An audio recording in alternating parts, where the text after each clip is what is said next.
नमस्कार। कहाँ से हैं आप? मैं अलीगढ़ उत्तर प्रदेश से हूँ। और ये क्या लेकर घूम रहे हैं आप?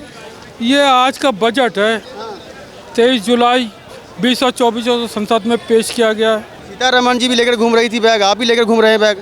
क्योंकि इसके पीछे लिखा है सत्यमेव जयते, हमेशा सच्चाई की जीत होती है। बजट से खुश नहीं है क्या आप? बजट देखिए, एक बात है, हमारे देश के अंदर प्राइमरी डिफिसिट है, फिस्कल डेफिसिट है और रेवेन्यू डिफिसिट है। जब तक ये तीनों डिफिसिट रहेंगे तब देश में जो महंगाई है वो रुक नहीं सकती। आप कितना ही अच्छे से अच्छा प्रधानमंत्री ले आइए, कितना ही अच्छे से अच्छा फाइनेंस मिनिस्टर आ जाए, कितना ही अच्छे से अच्छा इकोनॉमिस्ट आ जाए, देश के अंदर ये जब तक primary deficit, revenue deficit, fiscal deficit रहेगा तब तक देश का जो महंगाई जो है वो रुक नहीं सकती किसी भी हालत में। इसके अलावा देश का जो है एक्सपेंडिचर है वो ज़्यादा है, रेवेन्यू कम है। कोई प्रदेश सरकार अपना डिफिसिट ट्रेंड्स जो है केंद्र सरकार का वो बढ़ रहा है और resources transfer to states and union government वो घट रही हैं। अब हर प्रदेश कहता है कि मेरा पैसा बढ़ाओ। मैं आपको बताऊं, भारत सरकार का जो आज का बजट है उसका एक्सपेंडिचर है 48.21 लाख करोड़ और रेवेन्यू है कुल 37.02 लाख करोड़, यानी 48.21 लाख करोड़ के एक्सपेंडिचर में जो रेवेन्यू है वो 37.02 लाख करोड़ का है। इसके अलावा इस यूनियन बजट में जो मोदी सरकार का हैट्रिक बजट है, निर्मला सीतारमण का रिकॉर्ड बजट है, उन्होंने मोरारजी देसाई का रिकॉर्ड तोड़ा है। कोई माइकल आल फाइनेंस मिनिस्टर नहीं हुआ जिसने लगातार 7 बार बजट पेश हुआ।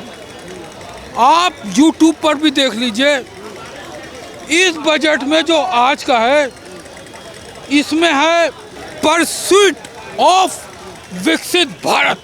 आज जो बजट में जो मैं लमदार अब्बास कहना चाहता हूँ, आज के बजट में जो फाउंडेशन रखी गई है, बुनियाद रखी गई है, वो 2030 में भारत दुनिया की तीसरी सबसे बड़ी शक्ति बने, 2047 में भारत पहली सबसे बड़ी शक्ति बने।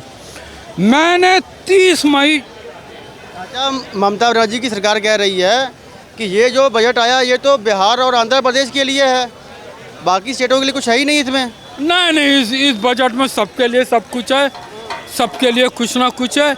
ये ज़रूर है बिहार के लिए जो गया का जो टेम्पल था उसे काशी के बोध गया, उसे काशी के विश्व आधार पे बना रहे प्रधानमंत्री जी। मैं इसकी उनको हार्दिक बधाई दे रहा हूँ। अच्छा, इतना ज़्यादा कहा जा रहा है, 55,000 करोड़ से लेकर 60,000 करोड़ के बीच में बिहार को दिया जा रहा है और 15,000 करोड़ जो है आंध्र प्रदेश को दिया जा रहा है। इतना ज़्यादा देखिए विपक्ष तो ये कह रहा है कि आप तो गठबंधन की सरकार बचाने के पीछे लगे हुए हैं। ये विपक्ष ये जनाब ये मांग जो थी खुद लालू प्रसाद की थी और जब 1988 में बिंदेश्वरी दुबे कांग्रेस के मुख्यमंत्री थे, उन्होंने कहा था कि बुद्ध गया में जो पार्किंग जो है लोगों को घूम के जाना पड़ता है, इसके लिए जो है रास्ते जो हैं कट बनाना चाहिए। प्रधानमंत्री ने उन्हीं की डिमांड को माना है और उन्होंने और क्या यूपी को क्या मिला फिर? यूपी को बहुत कुछ मिला है।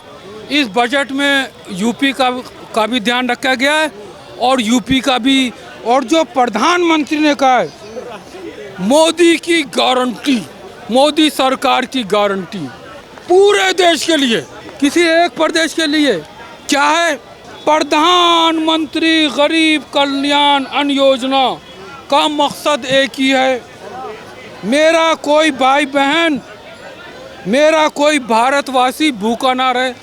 प्रधानमंत्री के सिग्नेचर है, स्केच पेन से उन्होंने खुद 152 साउथ ब्लॉक में करी है। अच्छा, इस बजट में युवाओं के लिए क्या है, क्या समझते हैं आप? अरे 2 मिनट भैया, युवाओं के लिए क्या समझते हैं, युवाओं के लिए क्या है?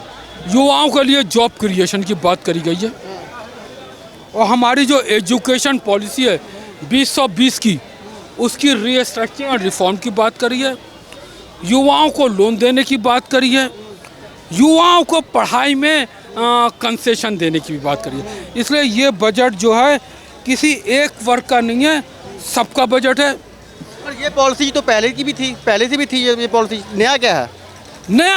नया इस बजट में ये है कि जो विकसित भारत है, इसमें United Nation support us India for Viksit Bharat, World Bank support us India for Viksit Bharat, International Monetary Fund support us India for Viksit Bharat, World Trade Organization support us India for Viksit Bharat. ये जो 4 पिलर ऑफ द वर्ल्ड है, कलेक्टिवली काम करें और भारत को विकसित भारत दुनिया की सबसे बड़ी शक्ति बनाए। आज के इस बजट ने इसकी आधारशिला, फाउंडेशन प्रधानमंत्री के हाथों से रखी गई है और निर्मला सीतारमण ने इसकी आज पहली ईंट रखी है। आज मुझे उम्मीद है भारत की 144 के 44 करोड़ जनता इस ईंट के ऊपर ईंट रख के भारत को विकसित राष्ट्र। कहाँ से हैं आप? मेरा नाम अलमदार अब्बास है, मैं उत्तर प्रदेश से हूँ। उत्तर प्रदेश से, यानी संतुष्ट हैं जो भी पेश किया गया बजट 2024 का? ये बजट 100 में से 100 है। आज तक जितने बजट आए, कोई एक बात है कि हमें अपोजिशन की भी बात सुनना चाहिए। अपोजिशन कह रही है महंगाई है, बेरोजगारी है, भ्रष्टाचार है, गरीबी है। अपोजिशन की बात बिल्कुल सही है। आज का जो बजट है, इसका एक्सपेंडिचर भारत सरकार का कितना है? 48.21 लाख करोड़। लेकिन भारत की रेवेन्यू आमदनी कितनी है? कुल 37.02 लाख करोड़। इसका मतलब यह है कि भारत का खर्चा ज़्यादा है, कर्जा लेना पड़ता है इंडिया को, आमदनी कम है। भारत सरकार को वर्ल्ड बैंक, IMF से कर्जा लेना पड़ेगा या भारत सरकार को प्रोडक्शन बढ़ा के कॉस्ट वैल्यू डिक्रीज करना पड़ेगी। युवाओं को अपनी ज़्यादा मिडिल क्लास लोगों के लिए क्या है इसमें? टैक्सेशन की बात की जा रही है तो इतना कुछ खास दिख नहीं रहा। मिडिल क्लास में टैक्स स्लैब में काफ़ी सहूलतें दी गई हैं। इसके अलावा goods and service tax GST में जो इसेंशियल कमोडिटीज़ है और ख़ास करके लोअर मिडिल क्लास, कम से कम जो टैक्स है, कम से कम जो टैक्स में छूट थी वो कम से कम 4 लाख या 5 लाख होनी चाहिए थी, वो 3 लाख पर ही है। देखिए, अगर टैक्स में ज़्यादा छूट दे दी जाती तो जो हमारी इसेंशियल कमोडिटी है, आटा, दाल, चीनी, सब्ज़ी, आलू, टमाटर, बैगन, चावल, इन सब पर हमें GST बढ़ाना पड़ती। तो निर्मला सीतारमण जी को हमें GST तो वैसे भी ले रहे हैं, हर चीज़ पे ले रहे हैं। नहीं, और ज़्यादा बढ़ जाती फिर तो और ज़्यादा ना बढ़े, गरीब और मिडिल क्लास पे बोझ ना पड़े, इसलिए टैक्स में छूट नहीं दी गई। देखिए, टैक्स में छूट नहीं दी गई इसलिए कि उस पर बोझ ना पड़े।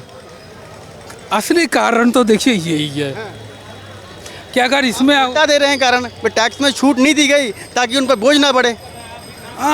देखिए, GST को बढ़ाना पड़ता, दामों को बढ़ाना पड़ता और GST को ना बढ़ाने की वजह से ऐसा किया गया है। मुझे आशा है फिर भी ओवरऑल सबको देखते हुए ये बजट में सबके लिए सब कुछ है, सभी के लिए कुछ ना कुछ है।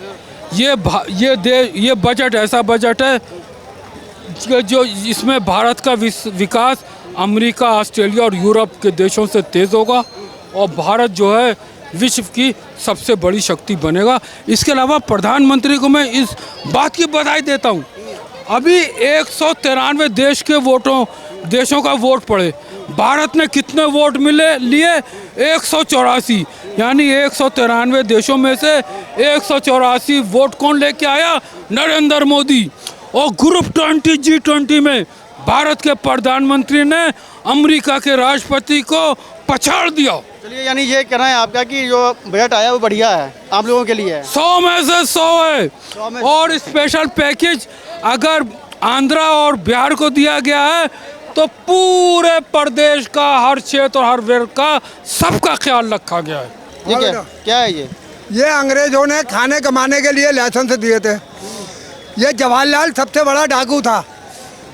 उसने सन 57 में म्यूनिसिपल कमेटी भंग करवा दी, 58 में बना दी कारपोरेशन। ये कांग्रेस पार्टी कब इसकी आंखें खुलेंगी?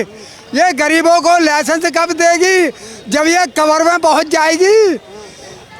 ये कवर पर में अब तो पहुंचने सरकार का- बीजेपी की है, अब तो सरकार बीजेपी की है। ये कबर में जाने वाली है। इसने 65 साल राज करा है, क्या दिया लोगों को? लोगों की रोजी रोटी छीन ली। यहाँ पर सरकार चेंज हो गई है, अब तो आप ये सवाल आपको बीजेपी से पूछना चाहिए। विपक्ष वाले बौखला क्यों रहे हैं? मोदी की सत्ता गिराने के लिए कह रहे हैं कि ये सत्ता चली जाएगी, ये क्या नाम है, 6 महीने में सत्ता चली जाएगी। ये बौखला क्यों रहे हैं? इनका यही धंधा रहा है। इन्होंने ये सत्ता गिराने का ही धंधा रहा है इनका। ये पागल क्यों हो रहे हैं? ये करेंगे क्या? ये देख चाहते क्या है? ये गरीबों को और गरीब बनाना चाहते हैं। खून पीने वाले सबसे बड़े आतंकवादी, पार्लियामेंट में गोलियां चलवाने वाले